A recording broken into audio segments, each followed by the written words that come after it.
Y bueno, la actividad deportiva nunca se detiene. Vamos a ver qué más sucedió este martes en el mundo del deporte. El suizo Roger Federer se estrenó con victoria en el Masters 1000 de Madrid en su vuelta a la competición en tierra batida, ganando con autoridad al francés Richard Gasquet por 6-2 y 6-3. Federer solo necesitó 52 minutos para eliminar por completo al francés y sellar su regreso a la cancha de tierra sobre la que no competía desde 2016.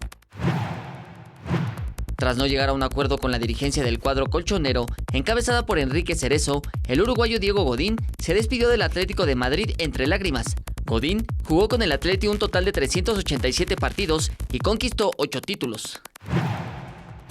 El boxeador mexicano Alberto Mora inició su participación en el torneo internacional de boxeo Copa del Gobernador de San Petersburgo. Mora sucumbió ante el bielorruso Dmitry Basanov, quien venció por decisión unánime 5-0. Los otros mexicanos, Yoali Mejía y Héctor Aguirre, tendrán participación el día miércoles. Jesús Arias, 21 Noticias.